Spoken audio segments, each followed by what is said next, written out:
Bueno, buenas tardes. Estamos ya a día miércoles 22 de marzo del año 2023. Saludos. Sea buenos días, buenas tardes, buenas noches. He hecho por lo menos una cantidad de programas durante un mes prácticamente, haciendo una especie de podcast particular, utilizando como escenario el Eurotrack. Así que el Eurotrack lo ocupo más como una especie como de excusa, como el escenario del podcast mismo. Así que por una parte yo creo que es necesario estar explicando ciertas cosas y ciertas particularidades también del juego. Eh, He estado pensando en hacer una actualización del juego para usarlo desde Linux. Dado que Windows lamentablemente suena como turbina el equipo y de repente como hay ciertas dificultades técnicas y pasamos hoy día un corte de luz súper grande. Ayer pasamos un temblor fuerte, casi sobre 6 porque un poquito más se cortaba la luz. Siempre, particularmente acá en Chile central, nos ocurre que se corta la luz después de un temblor casi terremoto cuando pasa los 7 grados Richter. El de ayer fue como de 5,6 según dicho, pero acá se sintió un poquito más fuerte como 6. Así que no se cortó la luz del todo y como fue prácticamente a las 2 de la tarde no hubo tanto drama. Voy a ir con Eurotrack. Ahora se cortó la luz prácticamente 5 horas, así que... ¿Qué día que viene? Mañana. No creo que tanto, pero sí, de repente da cierta molestia, hay que estar ocupando el celular para escuchar la radio, de repente las noticias, pero nada fuera de lo común. Bien, entonces voy a comenzar con la creación de Eurotrack del día de hoy.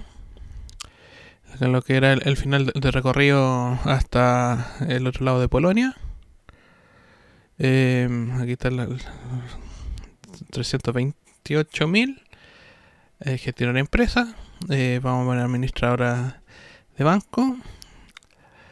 Tenemos 15 camiones hasta el momento, lo cual va bastante bien y con una ganancia neta diaria de 73.000 y semanal de casi 500, así que va bastante bien. Aún no voy a hacer gastos grandes todavía por lo que es la empresa, dado que tiene una cantidad de tiempo grande. Ajuste de cabina, no, esto es lo que tiene que ver en el camión. Banco, que es la parte más importante. Eso significa que los préstamos ya están relativamente desbloqueados. Ya estoy ya pagando la cantidad al banco, devolviendo, ya cerrando el primer crédito del banco con una suma por lo menos bastante bien. Es que acá hay ciertos préstamos que puedo hacer a la vez cuando vaya agregando otros choferes a la flota, pero aún no, así que vamos a ir tampoco. Igual que una empresa real, si de repente hay ciertos costos de mantenimiento y ciertas cuestiones de equipamiento que están ocurriendo cada cierto tiempo. La gente con contratación todavía no, así que hay 15, hay 3 garages, 3 o 4, no sé, pero yo creo que son 3 garages. Camiones son 15 y conductores son 15, así que ahí vas dando una ganancia neta de devolución ya prácticamente hace 8 meses de comenzado a jugar el simulador. Ya, vamos a conducir. Bueno, ayer hablaba acerca de cierta cuestión de cultura noventera y dejé más o menos, es que no se adhiere bien los cables al moverse hacia atrás y es bastante inútil de repente estarlo equilibrando como para que no me estén dando problemas con el volante, así que hay que estar un poco agachando la cabeza porque encontré que creo que es la mejor medida de estar grabando con lo que es la trila, así que no habría drama. A ver, vuelvo a Eurotrack. Entonces está funcionando, barra espaciadora y comenzamos a la otra parte del viaje. Un pequeño choque en la parte de ayer, que había terminado el programa y estar explicando ciertas cosas. Llevo el video del juego al mínimo porque netamente suena como turbina, así que le pongo más características de video. Así que esto yo creo que es un problema de lo que es el sistema, puesto que tiene un tipo de disipador bastante promedio. El disipador de la tarjeta no suena tanto, así que suena como un ventilador relativamente liviano, pero el del procesador suena como turbina de repente. Le he hecho el mantenimiento a lo que es digamos, la pasta térmica. Y ahora en caso de tarea intensiva, en este caso sería la más grande de todas. La tarea más intensiva en este caso que ocurriría con la máquina sería precisamente esta. La está grabando sin una capturadora ocupando el OBS del equipo. Si fuese una capturadora sería distinto, pero como no tengo una máquina externa, no ocurriría. Sería ligeramente distinto. Pero digamos que de ocupar una tarjeta externa, yo creo que sería exclusivamente necesario en el caso de una consola y no de un PC. Dado que estoy grabando en vivo a 720p. Es baja la resolución, pero yo pienso que para mí está bastante conforme, por lo menos la utilidad que está teniendo el programa. A ver, voy a ver algo. Es que creo que tenía un problema aquí con el sonido de audio, monitorización desactivada. Aunque podría activar la monitorización, pero sonaría ligeramente distinto, así que tendría que estar eliminando el audio del escritorio, pero sonaría ligeramente peor. Mira, porque si pongo acá va a sonar con monitorización, así que va a sonar bastante mal. Así que dejo la monitorización desactivada porque igual está grabando de un modo bien. No es lo más óptimo que se podría dar, así que yo pienso que así está bien. Había quedado muy bajo el nivel de volumen de la vez anterior, puesto que no había revisado el nivel de volumen, puesto que hay que estar revisando todos los días prácticamente el nivel de volumen que Windows 10 te pone de lo que es el micrófono dinámico, así que sonó muy bajo, un 30% menos, y lamentablemente ocurrió ciertas cosas técnicas que de repente uno omite por ciertos errores, pero son cuestiones que tienen que ver con el nivel de volumen, pero son cosas técnicas que uno son absolutamente evitables, así que son cosas que se me olvidaron, y van afectando la calidad del audio de grabación. Me parece mucho más fácil estar haciendo las configuraciones en Pau Control en Linux que lo que ocurre acá con el software de la tarjeta de lo que es en Windows, así que por lo menos está funcionando relativamente automático, así que no hay tanta gracia, pero estoy buscando el modo de estar actualizando el juego a una versión a la 1.47. Si bien pido un poco más de máquina, digamos que el rendimiento gráfico en este caso de los cinemas y otros bastante bien, no está tan mal y no suena como turbina en Linux, a diferencia de Windows que va como turbina. Sí, pide un poco más de máquina, pero no pide tanto tampoco, pide como un 20% más con la actualización 1.47 y ya está conectado a la cuenta de Steam y no sé qué, y no sé si puede continuar con el juego a este nivel, así que tendría que comenzar prácticamente de cero, y bueno, sería una desgracia a partir prácticamente de cero en el juego, así que por lo menos para no perder el avance que he tenido durante esta cantidad de meses dentro de lo que sería el simulador. Vamos a ver ciertas cosas. Está bastante bien, no hay tanto daño, hay buena benzina. Como tema por hoy día, quisiera estar hablando acerca de ciertas máquinas de los años 90 del catálogo de la Super Nintendo. Bueno, la Super Nintendo yo la conocí el año 91, digamos diciembre 91, cuando estaba de moda el primer Mortal Kombat. El primer Mortal Kombat era diciembre 92, porque ya había llegado Mortal Kombat y el Super Nintendo y Street Fighter, y esos son los que se pelean en la época, en el año fines del 92.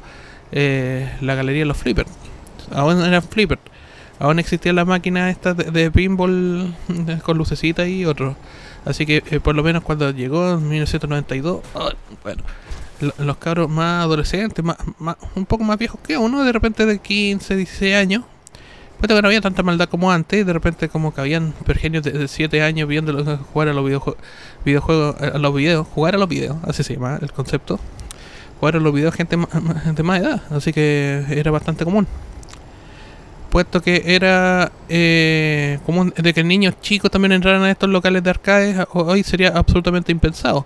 Pero que entrábamos 8, 10, 12 años a ver cómo juegan los mayores, de repente su Mortal Kombat, su Street Fighter era bastante común. Ahí iban con un grupo de primos al videoclub local. Y resulta, al Imágenes, acá en la comuna que estoy, se llama el videoclub Imágenes. Ese funcionó hasta el año 2004, fue el más longevo de todos. Funcionó, creo que habían como sus 14 años del 90, puesto que ellos tenían ese negocio de los videos y después eso se fue hacia abajo con los DVD. Los videos, los VHS.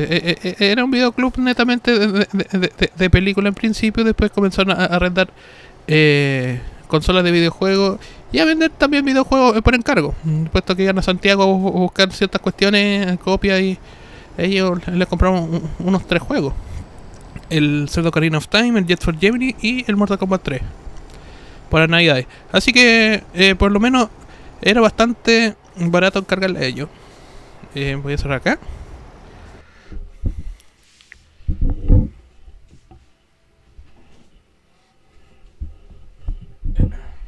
Bueno, independiente, igual como de ciertas cuestiones que contaba, que en los años 90, cuando existían los videoclubes, acá habían como 5. Creo que haber contado acerca del Equinoccio, en Imágenes, el otro se llama el Pirámide y el otro el del Tito. Y el Víctor que está... Tito y Víctor eran dos videoclubs que están para el sur de la comuna, el otro el Equinoccio. El Pirámide, bueno, el Pirámide no era así como el nombre del mismo, sino que era así como la decoración que tenía dentro del local. No tenía nombre realmente. No me acuerdo cómo se llamaba, no tengo idea. Pero el Equinoccio y la Imagen eran los más comunes acá. Ahí teníamos números de préstamos de películas y de videojuegos. Ahí se rentaban los videojuegos de Super Nintendo y la 64 por 1500 pesos, y te permitían un préstamo entre un día y al otro antes de la medianoche. Por 1500 pesos no era caro en la época, así que se podía estar jugando ciertos juegos y estar renovando de repente los arriendos por otro día más, por otros 1500 pesos más, así que no era caro. Para las películas era otra cosa. Para las películas, dependiendo del género, si fuese anime, eran bastante más baratos, 1200, y ya 1500 cuando eran películas de acción medianamente mejor posicionadas, pero tenían tarifa de diferencia por el arriendo de esa época. El VHS fue digamos un formato bastante resistente de repente al uso masivo por parte de personas, al préstamo y a las copias, digamos, de backup o de soporte. No piratería, sino ciertas copias de apoyo para el arriendo, y que eso aguantase de repente el flujo de 500 personas a lo largo, no sé, el cassette se hubiese visto, no sé, en 500 instancias de arriendo, 1500 veces. Era un formato que aguantaba, No sé cuánto habrán aguantado esos cassettes, pero que era el formato de la época. Pero que aguantaban el trote de repente una comuna de 20.000 personas, sí. Una pequeña ciudad, sí, por supuesto. Ahí también nos compramos videojuegos, así que había cosas que hacer. Bueno, ahora voy a hablar del catálogo de la Super Nintendo. Primero comencé jugando el Mortal Kombat 1.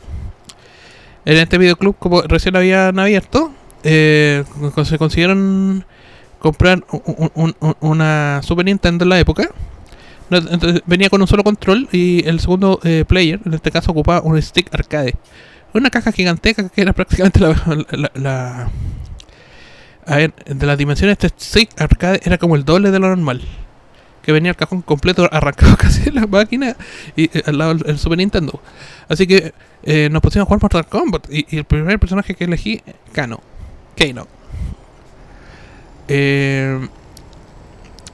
Bueno, el primer Mortal Kombat venían 7 personajes, era de pelea. Parece que estaba censurado, porque los primeros que salieron, el Tournament Edition de Estados Unidos, la versión NTSC de Super Nintendo de los Mortal Kombat, venía censurado. Así que igual de repente como da ciertas... de repente... Raya haber visto de repente la versión hogareña de Mortal Kombat un poco censurado. Para el tiempo que era, 1992. Y la posibilidad también de jugar Mortal Kombat y Street Fighter en la consola. Nosotros jugamos Mortal Kombat 1. En ese tiempo. Había un cabrón que se estaba apoyando en la vitrina de los VHS y rompe el vidrio. Y los cabros que estaban adentro, Raúl y un par más. Y todavía no llega el nerd del Marco. Ahí voy a contar acerca de la historia de este videoclub de época. Bastante antológico. Era gente joven. Generalmente los que ponían los videoclubs eran gente joven apoyado por los papás o gente joven de repente que tenían familia y como que ponían estos locales de video puesto que eran bastante buen negocio para la época de los años 90. Especialmente era un negocio relativamente dinámico que hecho para gente joven. Gente de buen carácter, gente que igual tenía como genio, tenía que aguantar de repente a cabros chicos de la familia, sí. Gente buena tela, gente muy buena onda de esos tiempos. Aprendimos harto de ellos, porque sabían harto y eran abiertos de repente a responder preguntas a cabros chicos, pues.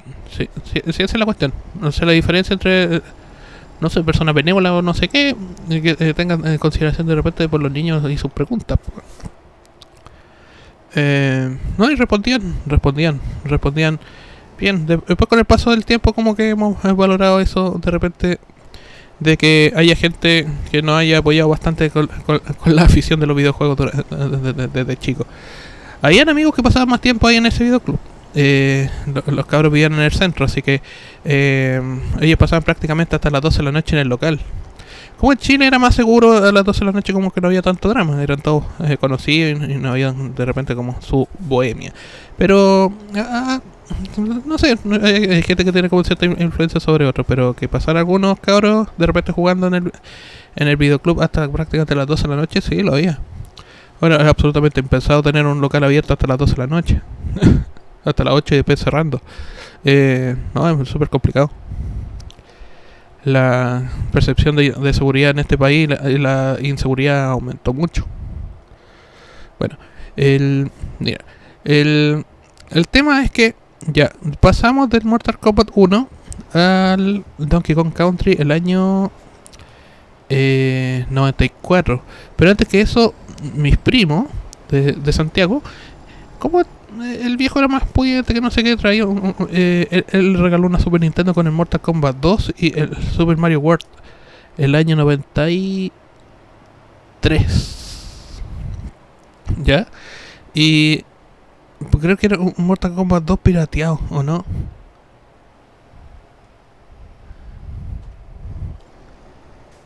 Es que tenían varios juegos, pero entre uno de ellos estaba el Mortal Kombat 2, venían con la guía de la Club Nintendo de Mortal Kombat, así que se pusieron de repente un año nuevo a jugar Mortal Kombat. No, pero entretenido. El Mortal Kombat 2 yo pienso que es mi favorito de la historia. Pensé que tengo un gran cariño por el 3, el 2 podría ser... Si me dijeran qué único juego podría jugar de la Super Nintendo y elegirlo, original, Mortal Kombat 2. No me aburre. Podría jugarlo 25 años, no me aburre. Y que es muy entretenido. Es muy entretenido.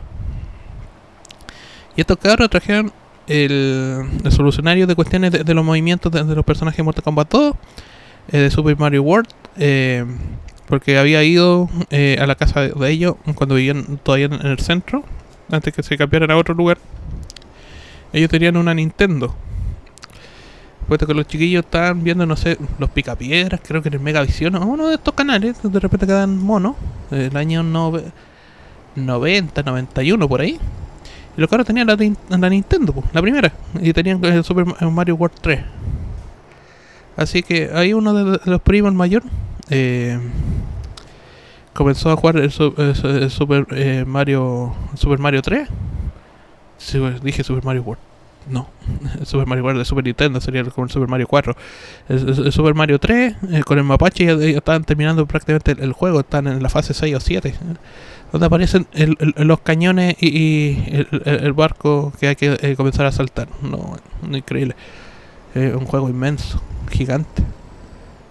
Si debe ser un primer mundo son como 12 fases, pues bueno, imagínate el nivel 6 o 7, serían casi como 80 fases, así que la cuestión del juego prácticamente eterno.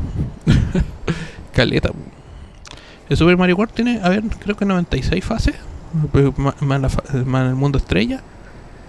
Andan por ahí, pero bueno, son un juego inmenso, así que pasártelo era bastante desafío. En todo caso podías darle 2 meses al juego sin parar y jugándolo únicamente. Quizás hasta entre 2 meses, un año. Pero que valían la pena esos juegos de plataforma de inicio de los 90 eran buenos. Ya con Donkey Kong Country fue la patada. Acá en Chile, antes de eso, como que teníamos de repente ciertas publicaciones. La Club Nintendo. La Club Nintendo que salió en 91. En un principio, porque si bien está hecha en México, tenían una especie de editores locales hasta 1996-97, los cuales de repente cambiaban cosas del prólogo de la revista, las preguntas, la sección de respuestas, Axi, Spot, junto con el trabajo editorial que estaban haciendo en México, Gur Rodríguez, que para descanse. Nunca supimos que eran Axi y Spot, nunca se presentaron en ninguna parte, nunca hubo de repente así una convención de videojuegos donde se presentaran ellos. La cierta particularidad de la revista, nunca aparecieron, de hecho. Así que era una especie de compendio lo que hacía Gus en México y lo que hacía esta gente acá en Chile por su cuenta, así como, comillas, mantener el secreto de que lo eran los personajes de la Club Nintendo, igual como ese secreto quién era el killer de los años 90.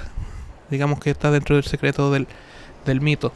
El killer era una persona que jugaba vestido de Fulgor en el programa Killer Nintendo Manía. Creo que se llama Nintendo Manía. Y dan en el Mega estaba Julián Elfelbein, el mismo del Paso Ladra. Pero estaba con pelo y bastante más joven, tenía ahí como 20 años, ahora el Juan tiene 50.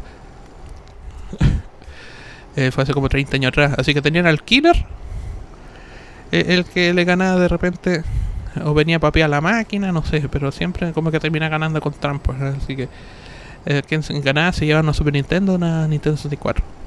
Pero voy a ver un par de años atrás, lo que es más o menos el trecho entre 1993 y 1994.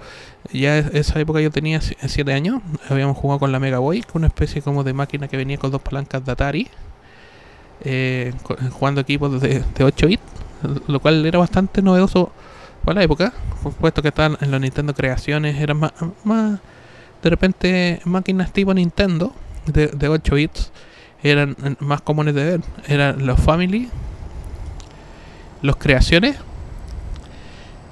de repente hay Ojo de Leopardo, no sé, Rey de Leopardo, se llama en España una especie de consola de 8 bits, pero acá se llama Family Creaciones, Creación, o Creation.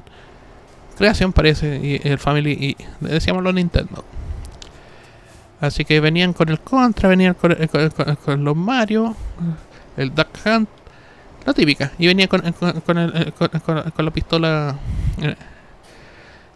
cableado y toda la cuestión, y funcionaba súper bien con los televisores CRT. Bueno, estamos en la casa de unos tíos donde nos juntamos casi todos los primos.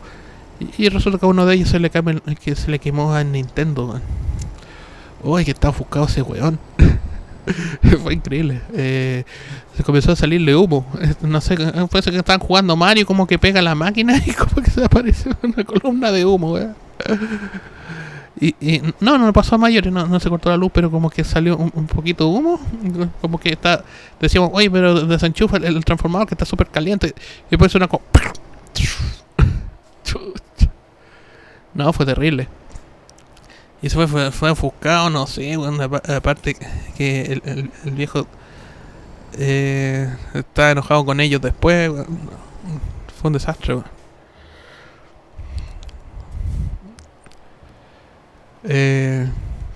Y sonó... Y se vio el humito subir. Oh, Dios, qué horror. Ese yo creo que antes de yo cagar, yo y mi hermano cagar el computador fue la única cagada que vimos de repente en máquina. Las máquinas de Nintendo, las originales, por lo menos han durado años. Ahí tengo un Super Nintendo y una 64 que compré después a las que tuve. Estas las compré en 2015, 2016. Pero las que tuvimos originalmente tenían súper buena resistencia. De hecho, el 64 que vendimos el año 2004 estaba impecable. Tenía un par de detalles en la caja, pero que estaba impecable. Algunos juegos también con caja completa, el Zelda Ocarina of Time. El Armorines que estaba sin caja también. Pero bueno, lo vendimos por una cagada de plata. Nunca le dimos valor. Hubiésemos quedado con la máquina, pero como no tenía juegos en esa época, puesto que estaban tan caros los originales, y tampoco teníamos plata en esos tiempos. Ahí caro. Ahí se fueron quedando. Y también comprar y arrendar juegos comenzó a desaparecer con los CD, con la PlayStation. La gente como que le da mucho valor a la PlayStation. También se perdió valor aquello. Fue triste.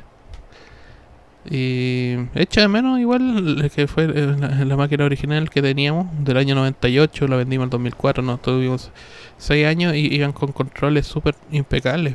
Iban con los controles con el stick impecable porque éramos cuidadosos. Yo era cuidadoso, mi hermano no sé. Y no sabría. Pero que son ahora reliquias. Pillaron unas cosas en buenas condiciones 25 años después es distinto que a 6. Y el valor de lo que costaba un control original 15 lucas en esa época ahora cuestan 30. Y que esté en buenas condiciones porque siempre lo compré con 9 de 8, siempre lo compré con un detalle. Bueno, no están tan cagados como lo que están los controles de repente en los videoclubes, pero igual cuesta pillar cosas después con el paso del tiempo porque están dañados.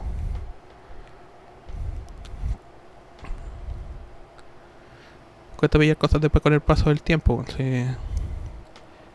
A ver, es que voy a cambiar un poco de lugar la cámara. Está justo tapando el HUD. Verdad que me había fijado. Porque, sí, como está el camino al revés, está tapando el HUD acá de lo que es el velocímetro y todo, y el indicador de benzina. A ver, modo estudio, ya. Ahora sí, continúo. Que estaba dando el HUD. Ahí sí. Es que me fijé ayer, pero ahora como seguía la ruta, no había llegado de nuevo. Así que quedó el lado derecho de la pantalla lo que es el, digamos,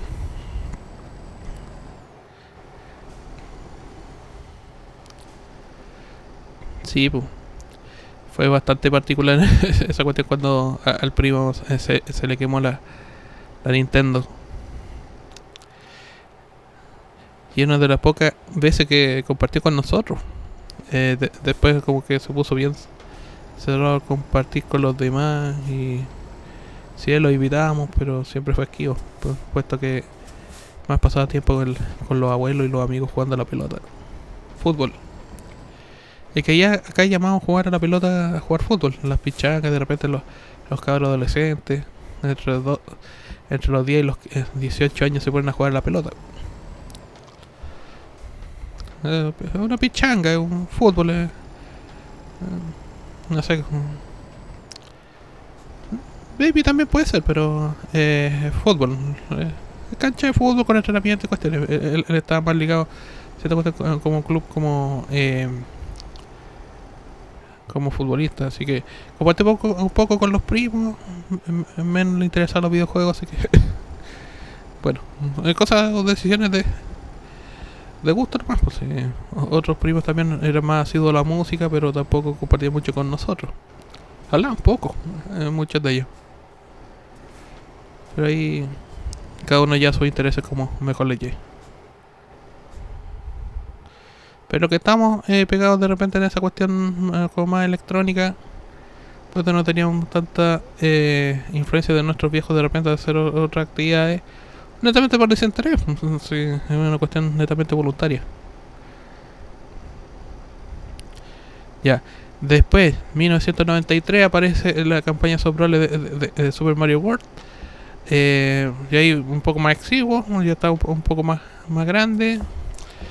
Junta 3 tapitas, que no sé qué, y arma un coleccionador y después llénalo y después anda a la sucursal de Soprole y te ganaste la Super Nintendo con el Super Mario World.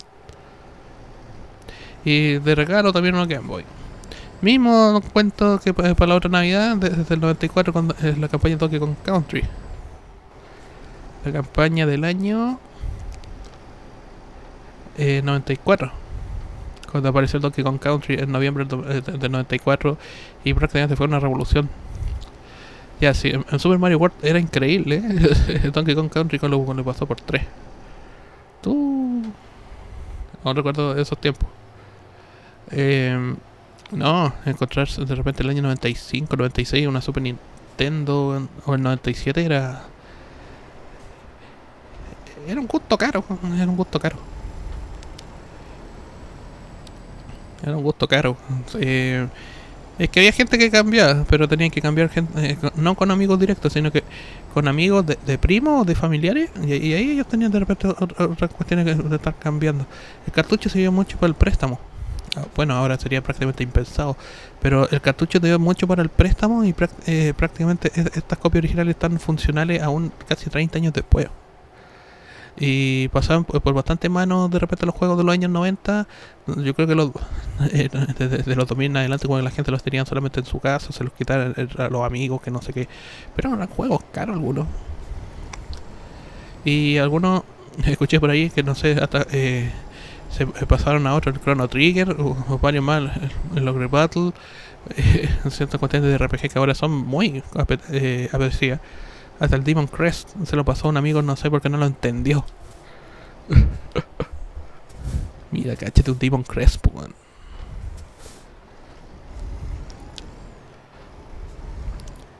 Este límite de país. Los Demon Crest, weón. Y esa weá está súper caro original. Está súper caro.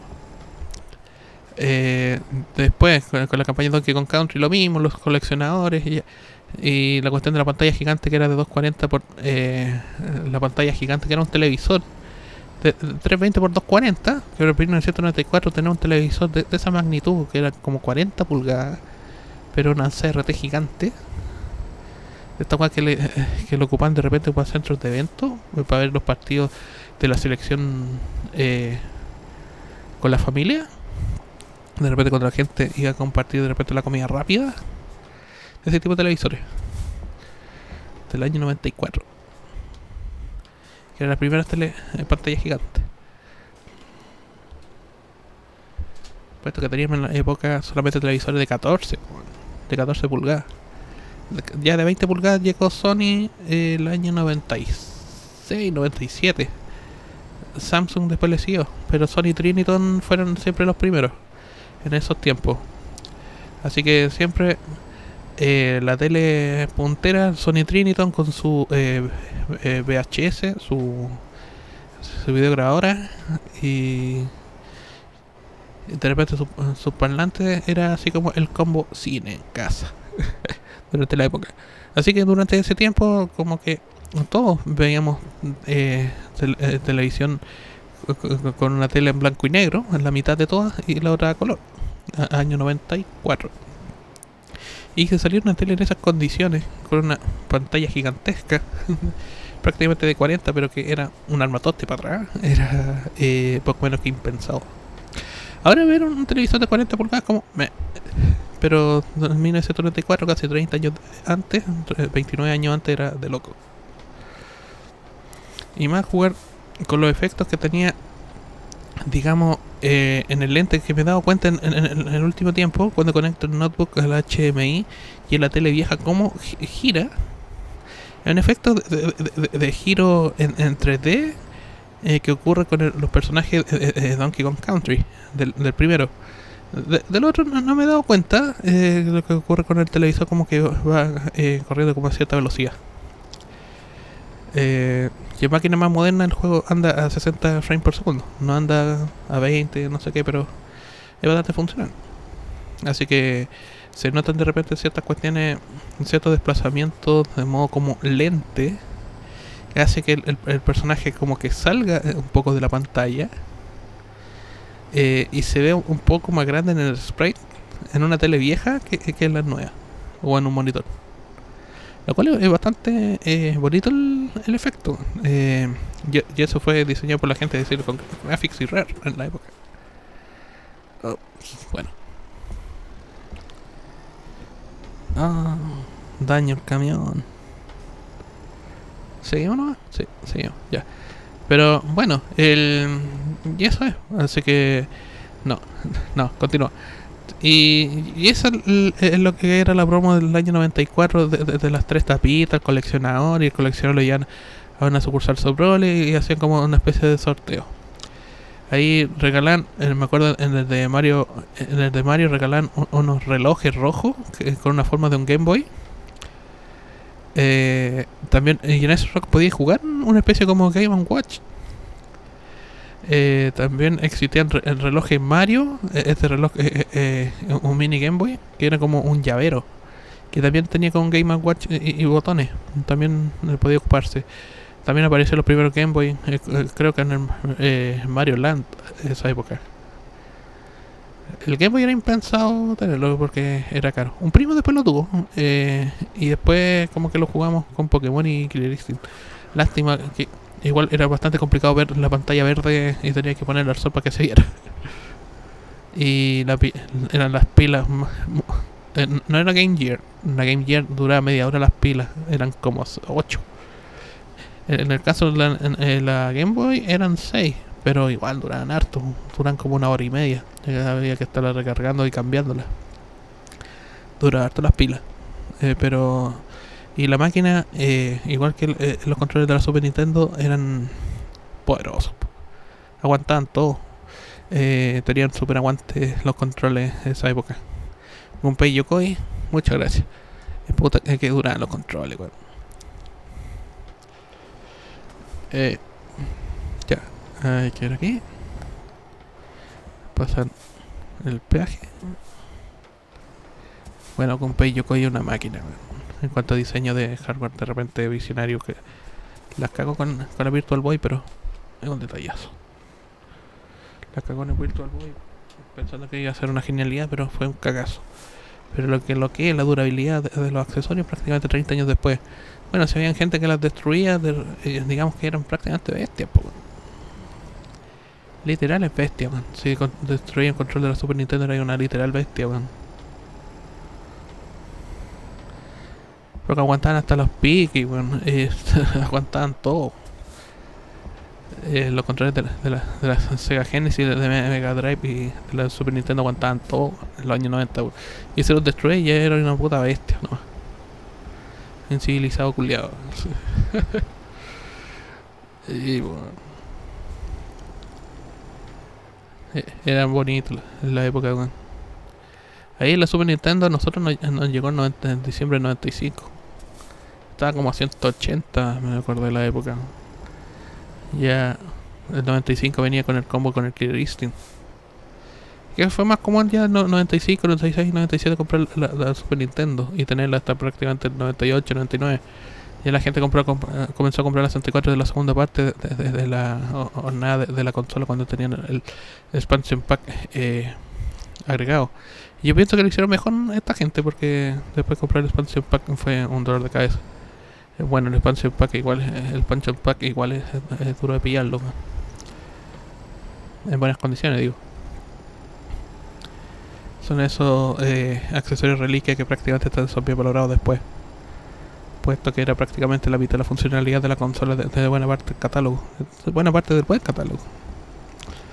El Perfect Dark, el Majora's Mask, el Quake 2, el Resident Evil 2 necesitan del expansion pack, así que necesitan su aditamiento que costaba en la época $25 y ahora prácticamente pillarlo te sale el doble o el triple dependiendo de las condiciones que esté.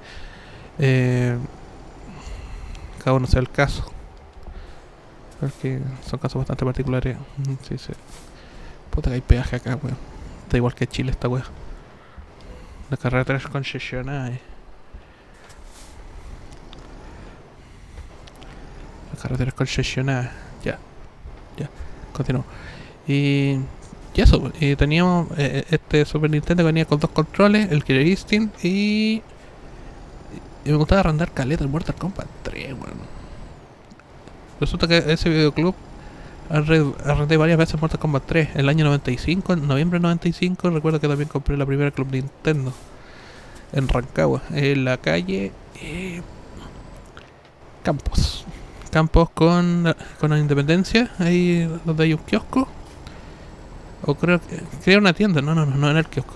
Otras revistas las compré en ese kiosco de ahí. Pero en Campos con Independencia había una especie de tienda al lado donde estaba la notaría.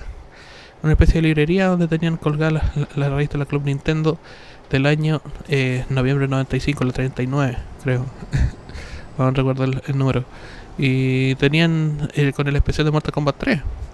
Así que había jugado Mortal Kombat 1, el 2. El 2 me gustaba ir a ver cómo jugaban los cabros de repente en los arcades. Era bacán el juego de Mortal Kombat 2, weón.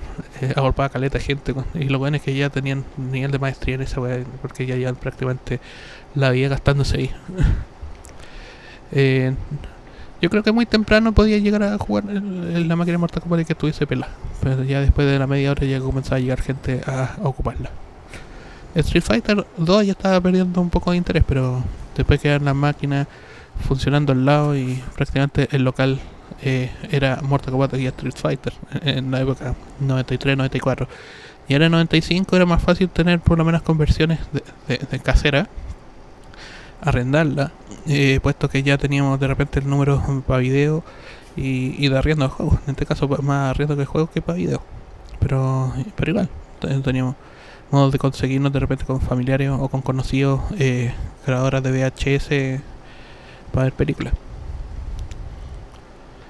Y en ese tiempo, a ver, teníamos el Mortal Kombat 3, harto que lo renté, que lo iba a jugar aparte a otros lados. Killer Instinct, Street Fighter 2, que también se rentaba.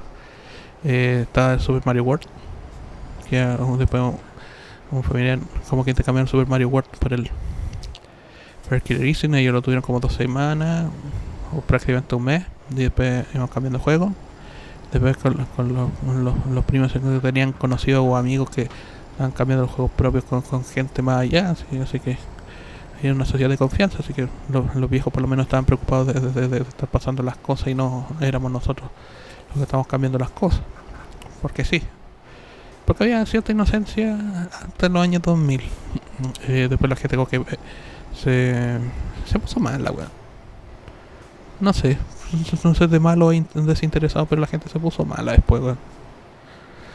Después de los años 2000,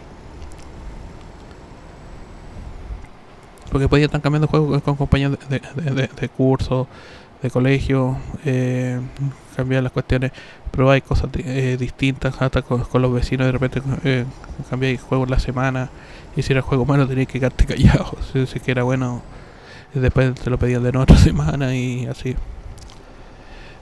Chuta, estoy golpeando el micrófono.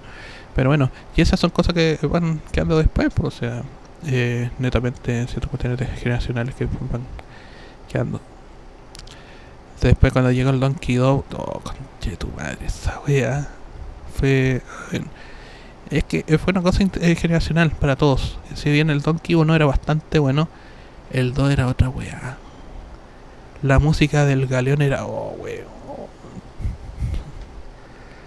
Arrendamos creo que 2 veces acá en la casa el Donkey Kong Country 2, pero era otra wea. Pasaba a arrendar esa wea.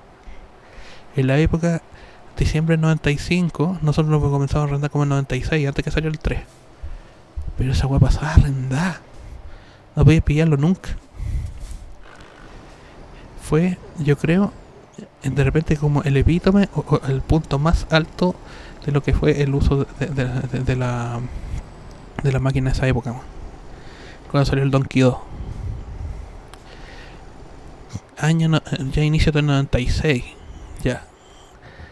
Todavía estábamos jugando al 1, terminándolo, en los Core World, seguíamos con los préstamos, no sé qué. También voy a hablar de los emuladores después de los 2000 en adelante, como ellos descubriendo parte de este catálogo también. Así que después mis primos de Santiago se consiguieron, cambiaron se consiguieron con unos amigos el R-Type, el Maximus Carnage de Spider-Man. Nosotros seguimos retando juegos. Está el Street Fighter. Un primo que había entrado al liceo en Rancagua tenía unos amigos que tenían el Art of Fighting y el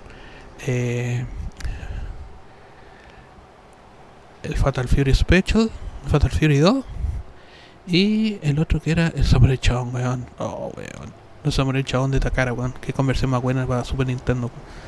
Te tenía con caja completa. El compadre era tan tela, weón, que prestaba con la caja completa.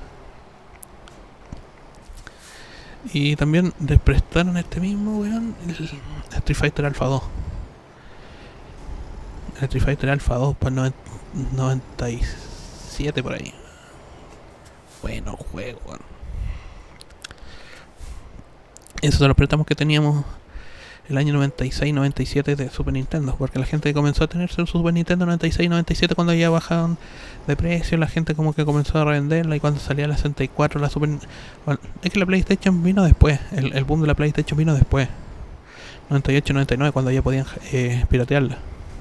Pero en esa época, digamos jueguilmente, como que la gente era como Super Nintendo, era como el Mario World, el Donkey 1, el 2, el Mortal 2, 3, bueno, Street Fighter, ya cosas más como el Zelda y el Metroid eran un poco más under, no eran tan masivos. Sí, yo creo que 94, 96, hasta 95, yo pienso que eran como de la hondonada, de la cuestión de la generación más temprana de la máquina, pero quizás eran como más de nicho y no se veían tanto, porque los RPG eran más de nicho y los compraban menos, lo pasaban por algo, por alto de repente para cabros que menos de 10 años que no están jugando un RPG. Es súper raro que de repente un cabro esté jugando un RPG. El RPG requiere por lo menos un uso idiomático del inglés bastante alto, puesto que las copias NTSC eran todas en inglés y prácticamente teníamos que estar jugando con el diccionario a la mano y con un cuaderno de repente para estar poniendo las claves, los mapas, entre otros, porque eran como escenario fijo y resulta que tenían como el diseño de los mapas, de las claves, que no sé qué, las contraseñas, los passwords durante esa época, así que como no existía memory card ni nada por el estilo, teníamos que ocupar en cierto modo como contraseñas. El Castlevania, el Metroid y el Zelda nunca lo vi en vitrina, porque yo llegué a ver la Super Nintendo del 95 en adelante, cuando ya tenía, bien, 8 o 9 años, por ahí. Antes no, esto se había maquinado, no, pero yo comencé a interesarme desde los 8 o 9 años en lo que era videojuego, así que no estaba el Zelda, no estaba el Metroid, no estaba ya. No sé si lo habrán vendido, pero yo pienso que se habrán vendido bien durante el tiempo previo. Pero que siempre estaban poniendo en fila de la vitrina, de repente en ciertas tiendas, los juegos de películas, que eran malísimos, por encima de otros que eran como joya oculta de segundo orden. Porque primero el Donkey Kong Country y de repente te ponían Terminator 2, weón, y el Terminator 2 que era malo, weón. O el Home Alone, o el Super Tennis. De repente los ponían por encima de repente de otras cosas mejores. El Super Tennis porque tenía muchas copias y tenían que venderlas rápido. Así que al final el Super Tennis salió debiendo como 10 lucas, igual que el Blast Corps. Porque eran juegos malos. El Blast Corps para la época era malísimo. Ahora que le dan de repente como cierto valor, pero para la época era súper malo. Igual que el Super Tennis. Lo vendían casi por 10 lucas, estaban regalados así. Es como que recuerdo que estaba en la tienda sentado al lado de una silla y como que tenían un lote de Super Tenis y no se lo llevaban. La gente no se lo llevaba, decía, no, pero no sé qué. Lo miraban a huevo. El juego después no era tan malo, pero que a la gente no le gustaba. La gente se iba de repente a pagar 4 veces más por el Donkey Kong Country. Y se iban a apuestas seguras. El precio del juego, a ver. El Super Tenis estaba a 15 lucas. 15.000 pesos, esa es. Los de Super Nintendo, ya los top de gama eran Los Donkey Kong Country, por supuesto, esos nunca bajaron de 45, 47. 47,990, 52,990, el 3, el 2 está a 47,990, el 1 a 37,990, no está mucha diferencia. Estaba el 95 saliendo, no, de inicio 96, Yoshi's Island. Pero esa weá se cagó en todo, porque está prácticamente como a 70 Yoshi Island cuando salió, y el Mario RPG más aún todavía está como a 72, están súper caros. La máquina costaba, imagínate, 150 y el juego la mitad. Un Yoshi Island o un Mario RPG, el año 96. La última vez que vi una Super Nintendo en vitrina fue el año enero del 97.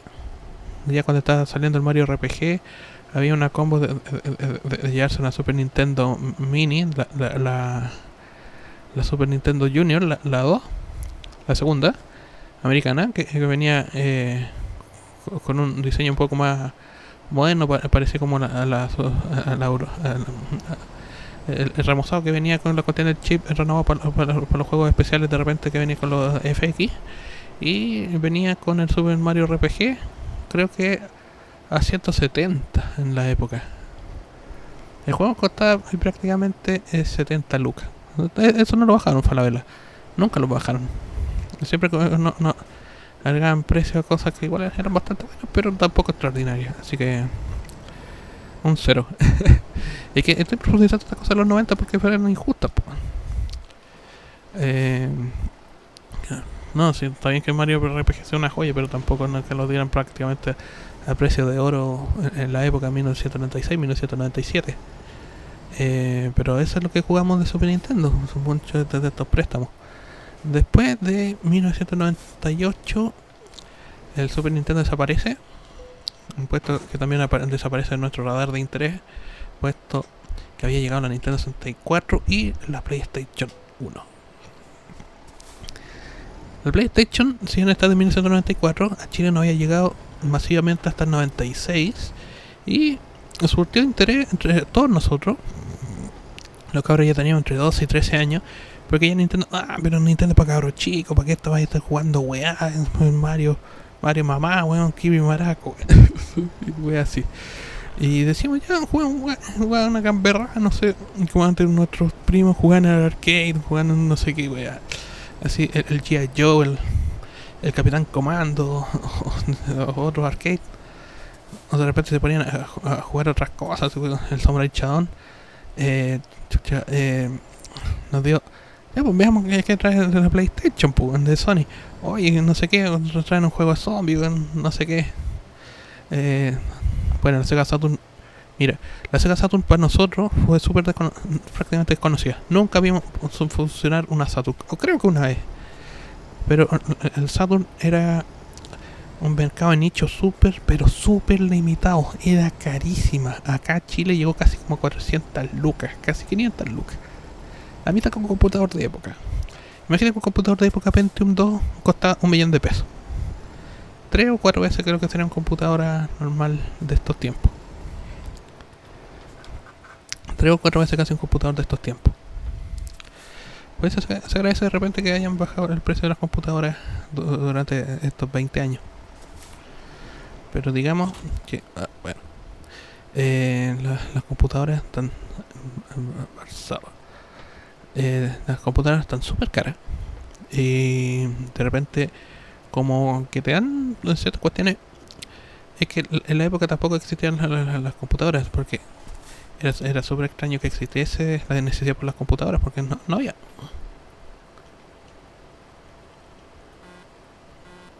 Bueno, partió.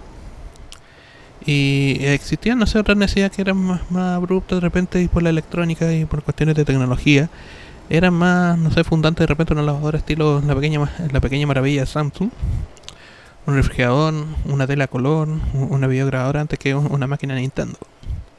Los mismos cabros comenzaron a los papás a impulsarlos de repente que comprasen máquinas Nintendo netamente para el entretenimiento de ellos nomás, pues era de repente entretenimiento de la década. Pero antes que eso no existía de repente esa cuestión masiva por parte de los videojuegos. Es que ya después con la PlayStation los cabros tenían más plata, estaban un poco más crecidos. Lo que jugaban los arcades y comenzaron a jugar el Street Fighter, no sé, en la casa, primero con el Super Nintendo, después con la PlayStation cuando ya estaban trabajando, cuando ya estaban un poco más viejos, cuando ya tenían 20 y todo. Otro, lo primero que jugaban en arcades, los Street Fighter, los primeros piperos, podría decirse, los que se picaban con los juegos. No sé qué, después todo ese público se fue para PlayStation, ¿no? Así jugaban el Street Fighter en la casa, jugaban los Resident en la casa y esos fueron, digamos, como los casuales, los primeros que fueron llegando. Es que aunque no fueron tan casuales, no es como en los mercados americanos que llegaron los casuales. Así que los casuals acá llegaron con Wii. Siempre hay un retraso de algunos años, pero los jugadores casuales llegaron con Wii acá, no con la PlayStation 1. Así que es distinto que lo que ha sido en Europa. Ya. Acá los casuales llegaban con Wii. Había un público hardcore que se estaba formando desde los arcades. Y de estos cabros de los arcades se pegaron a la PlayStation. También a nosotros nos maduraron con la historia. Después voy a contar de PlayStation en detalle. Cómo fue la llegada de Resident Evil, de Dragon Ball Final Bout y cómo se jugó durante el tiempo. Y ciertas características igual de época. Para que vayamos ensayando, para que vayamos compartiendo cosas, y de eso se trata de internet, mientras esté disponible. Sí. Entonces son para compartir cosas mientras se pueda, digamos. Porque da la impresión de que internet libre va a durar poco tiempo. Ojalá que no, pero el blin. Ojalá que no se termine internet producto de una cuestión de un desastre, digamos, societal de magnitud. Así que hay que tener los recuerdos generacionales y dejar cierto testimonio, si es que se borra o no. De repente saco de esto audio y de esto me quedo como programas personales. Netamente lo subo como una parte testimonial de lo que fue nuestra generación de los 90 y los 2000, para otras generaciones que después quieran informarse acerca de lo que se hizo y lo que no. Ah, hijo de la gran puta. Ya.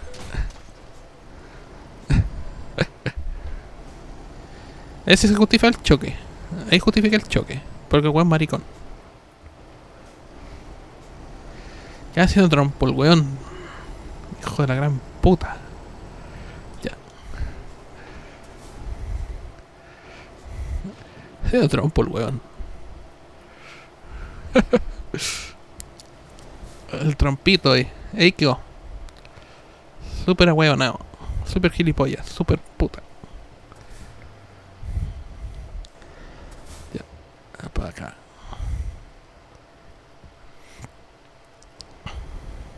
Así que puede ser entretenido un mod que pase de cuestión ganadera acá. De repente. No, pero empezaría a jugar tiro 42 GB, weón. Estoy agregando estupideces, así que esta cuestión no es GTA. Y no tampoco es tan real, si es un simulador nomás de conducción. Entonces, si quieres jugar GTA, juego GTA. Es como que Experience de repente con Arma 3 se convierte en Call of Duty. No, son focos distintos. Son focos absolutamente distintos. Ya. Ya te que llegar a la PlayStation, igual como que estos cabros que están jugando los arcades, primero el Street Fighter, después como que comenzaron a ganar plata y comenzaron a comprar otras máquinas. Eran más viejos que uno, no sé, como 6, 7 años. Eran de la generación X y ellos comenzaron a recomendarnos, no sé, ellos juegan Resident, juegan Street Fighter, juegan Siphon Filter. Y ellos comenzaron a recomendarnos el catálogo. Pero después voy a hablar en un capítulo dedicado a la PlayStation 1. De largo aliento, a partir de cuando hablar del catálogo, cómo llegué ahí, cómo casi nos venden una PlayStation 1 rayada y otro compadre que nos quería vender una PlayStation prácticamente que venía con un cajón lleno de discos piratas en la población. Pero que la PlayStation tenía tinte legendario, los tenía, man. La Play 1. O tenía que comprar tener una PlayStation original. Tengo una Play 2, pero creo tenerlo por la carcasa de la máquina, netamente como para recordar. No la PS1, sino que la pluma, la grande, la primera PlayStation.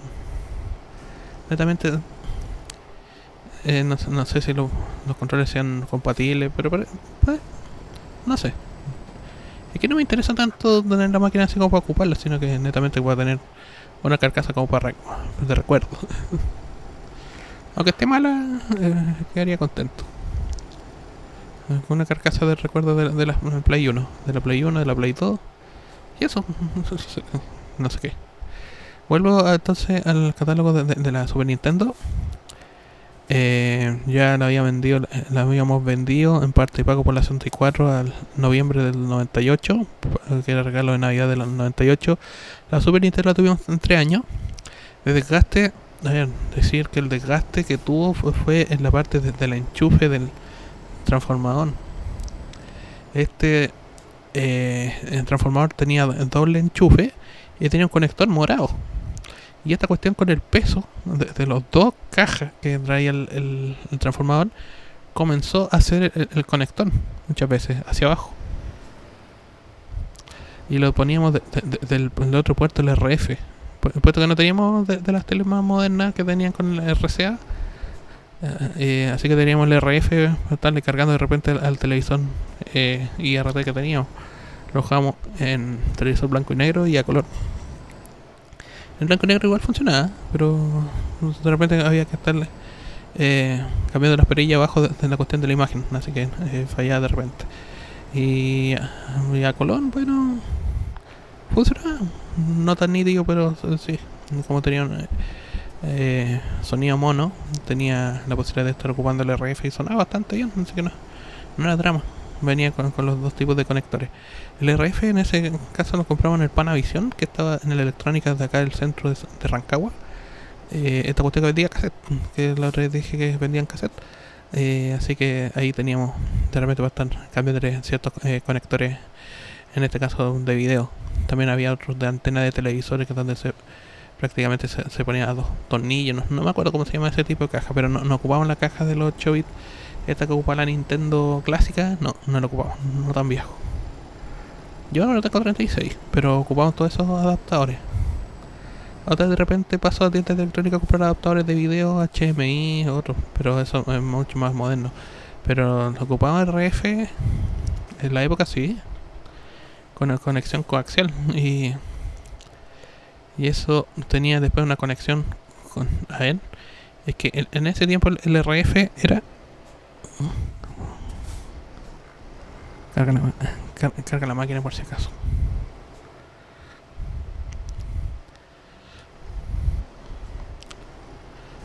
Tenemos el último trecho de viaje, ya.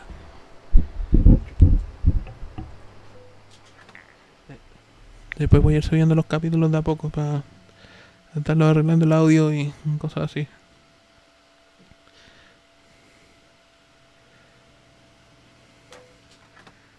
Está casi vacío, weón. Ya. ¿Continuamos? ¡Oh! Voy a tener que llegar racuñando ahí al final del viaje. Aunque se vaya. Ya. Desde fallado motor, pero siempre aguantamos. Mientras haya gasolina, no nos va a dejar botar el motor. Y el motor no está tan cagado. ¿O sí? Lo veremos en el próximo capítulo. No. Ya. Después del 98 teníamos los emuladores. Ahí el primer emulador que vi fue porque fue con unos primos, lo mismo de Santiago, al Persa Bio. De repente antigüedad y estupidez. Ahí habían galpones de repente para juegos y cuestiones.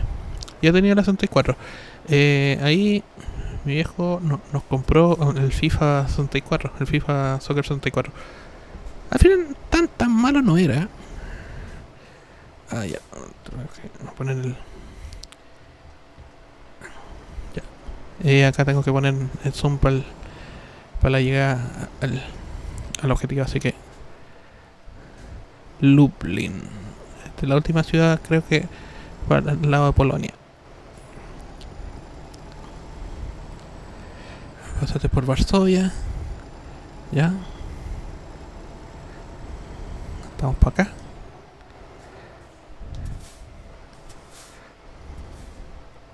Ah, ya está. De Aberdeen a Varsovia, a Polonia, al otro lado, Lublin. Ya. Que no llegue un camión culeo, te choque y te deje noqueado el camión, weón. La otra vez chocaste con él. Oh, bueno.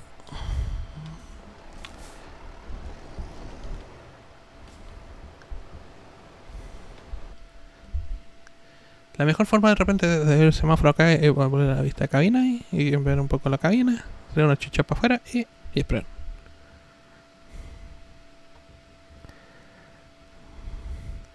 Pero el auto trompito, puta, me cagó el puntaje. Va a salir menos experiencia de la de día.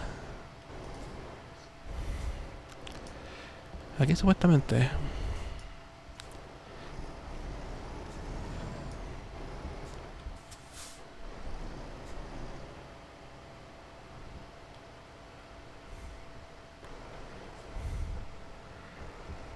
Postped.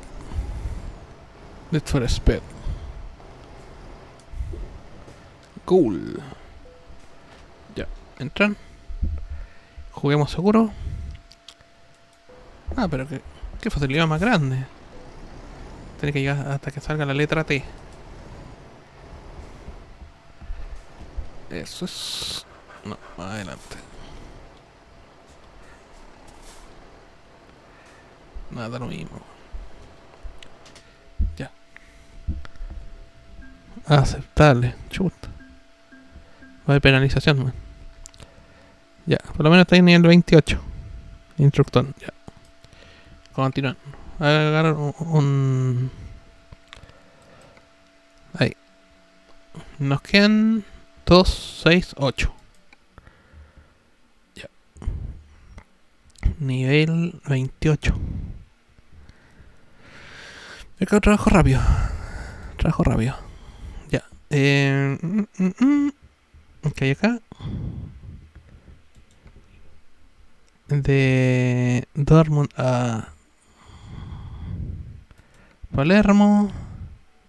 De Glasgow a no sé dónde. De...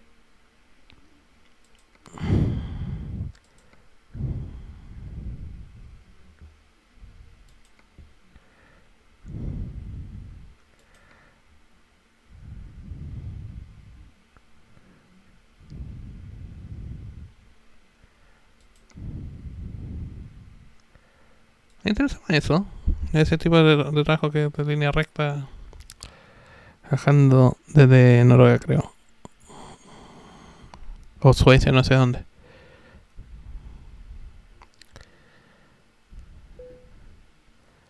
Ya.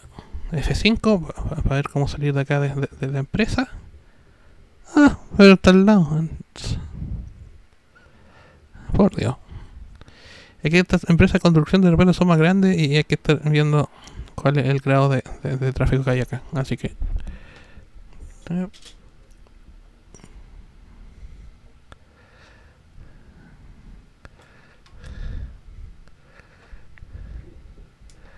Nunca hay que confiar en las salidas de los camiones. Joder. Nunca pueden confiar en las salidas de los camiones. Así que después de 1998 comenzamos con los emuladores y el primer emulador que conocí en este caso fue el Kagen,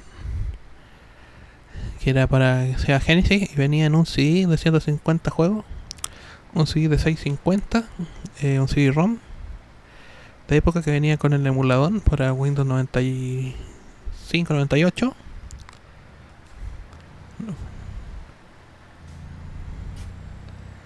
Más o menos 98, 99. No, para Windows 98 los primeros tenían Windows 98. Así que durante el año 99. Así que ese fue mi primer contacto con emuladores. Antes no tenía la más mínima idea. Y después dijeron, ya, no sé qué. Y también tenían otros discos con el de Super Nintendo. Así que ellos probaron el de Super Nintendo en un Pentium. No era como un Pentium MX, un Pentium 2 por ahí. Era un equipo igual bueno para la época. Del año 99.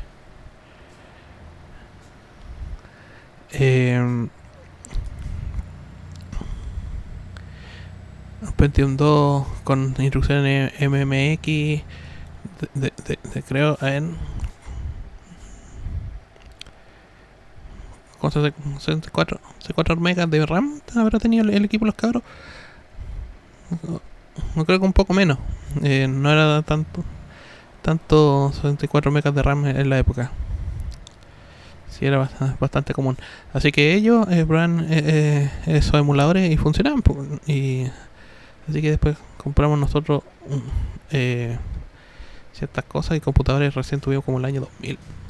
Debido a un convenio que una tía tenía como profesora frente a ciertas cuestiones de compras de equipo, lo cual era más fácil de comprar ciertos equipos cuando venían más datados de repente para profesores, puesto que les vendían equipos de oficina bastante a precios bien asequibles. Les vendían equipos Celeron de la época, eran bastante punteros, con bastante disco duro.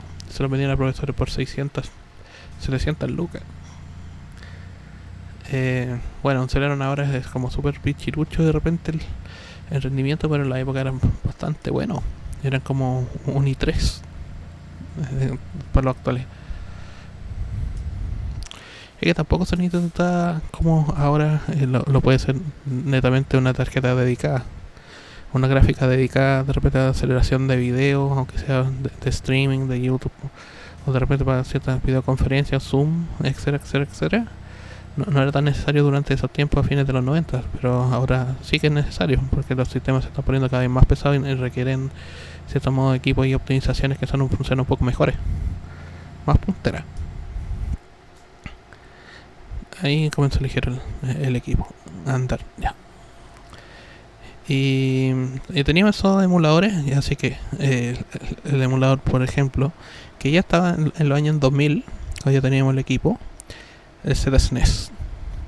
Ahí como que probamos netamente con mis familiares y otros, ya un poco más grandes, cuando ya no teníamos la Super Nintendo, puesto que la vendimos, prácticamente todos vendimos. Y algunos tenían PlayStation, algunos tenían 64, otros no tenían máquinas, o de repente, netamente para juntar más plata, se compran un computador mejor antes que tener una consola. Porque ahí era opcional, porque eran catálogos absolutamente distintos. Era el tiempo del StarCraft y del Age of Empires 2. Aún ni hablar de Counter-Strike. Counter-Strike vino 2 años después a prácticamente patearle el trasero a todo. Pero de esos tiempos no está ni Counter-Strike. Tenía Quake, Doom, Age of Empires, StarCraft y Warcraft 2. El Warcraft 2 lo pillé bastante tiempo después, del 2004, pero era entretenido. Pero lo que era netamente juegos de estrategia era la época. El Diablo, el StarCraft, entre otros. Pero digamos, es que para los que éramos más chicos era más fácil tener juegos en emuladores, porque los computadores lo ocupaban para jugar de repente y para estudios cuando ya llegó a internet. Pero antes que eso, como que eran máquinas prácticamente muertas y tenían el sistema operativo solo, no podías descargar nada, no existía el concepto de descarga, no, cero. Y tenías que conseguirte copias de CD-ROM de juegos y ciertas cuestiones, así que los primeros que llegaron fueron los emuladores. Así que ahí comenzamos a conocer el resto de catálogos que no teníamos idea. Jugamos cientos y cientos de juegos, los terminamos los juegos que no teníamos, puesto que estaban carísimos, y desaparecieron de circulación comercial y pasaron a la segunda mano. Ahí comenzó la reventa y toda la cuestión de coleccionismo del retro, lamentablemente. Así que como eran existencia limitada de estos productos de entretenimiento electrónico, las cosas comenzaron a escasear, así que la gente que comenzó a dar un segundo valor después de la segunda reventa, digamos, después del 2010. Antes que eso, como que se vendían bastante barato, puesto que la gente como que se había cansado de las máquinas y como que debían darle como un cierto valor para estar comprando máquinas más avanzadas, especialmente ya llegando entre el 97 y el 99 y 2000, cuando ya la gente quería comprar una PlayStation, vendían el Super Nintendo como a precio de huevo, prácticamente 35 lucas de lo que había costado prácticamente 180. Nuestra Super Nintendo la vendimos por 60. En parte de pago al año 98. Yo creo que después del 99 apareció en Super Nintendo con juegos que eran bastante más livianos. Podían venderlo prácticamente por 5 lucas porque la gente no sabía que estaba vendiendo. Esos tiempos cuando la gente no sabía que estaba vendiendo. Hoy se conoce más eBay, que no sé qué, se comparado de repente a revendedores y cuestiones, relocalizaciones, hay no sé, tiendas especializadas de repente en copias japonesas, pero generalmente lo que era, digamos, local, el conocimiento de lo que eran videojuegos durante esa época era bastante nulo. Ahora es bastante más conocido, de repente las comparativas que hacen con eBay siempre hacen precios equivalentes a lo que el mercado afuera, así que por lo menos cambiariamente de repente como que se dice inaccesible coleccionar Super Nintendo. En estos tiempos, año 2023, del 2020 ya venían accesibles, pero 2023 yo creo que es más fácil comprarse un Everdrive y ocupar la máquina así. De otro modo no sería conveniente absolutamente para nada. Y comprar una copia prácticamente sale 50-80 lucas, 40-80 dólares un juego original de Super Nintendo. Te van a vender repro, pero no sabéis si te van a grabar en la batería.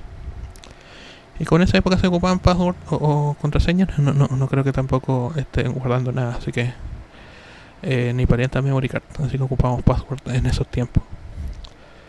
Después de los 32 bits, los passwords se volvieron absolutamente exiguos porque ya venía la memory card, así que fue un concepto relativamente antiguo. Así que esa fase, cuestiones o esas claves de repente de los passwords, de las contraseñas de Word para pasar de cierta fase o no sé qué, o el código Konami, como que fueron desapareciendo con el tiempo y se fueron normalizando otros tipos de mecánicas más de logros o descubrimientos de bloqueo. Quedarían netamente con la cuestión ya mecánica de las microtransacciones de EA en camino. Electronic Arts en los 90 eran prácticamente una compañía miserable, pues. No, eran terribles, weón. En los 90 no tan miserables, pero ofrecieron un poco más de lo que sí dieron en los años 2010, weón. Oye, puta, que se volvieron cagados los weón y cobran. Increíble, increíble. Y de Super Nintendo, ahí, desde el catálogo que no vimos, fueron los RPG: Chrono Trigger, Terranigma, Legend of Gaia, Final Fantasy, el Zelda Link to the Past, Super Metroid, estaba el Super Castlevania 4, el Drácula X, estaba entre otros. ¿Sí? Ya. Ya, lo voy a dejar hasta acá. Voy a dejar grabado. Hasta luego.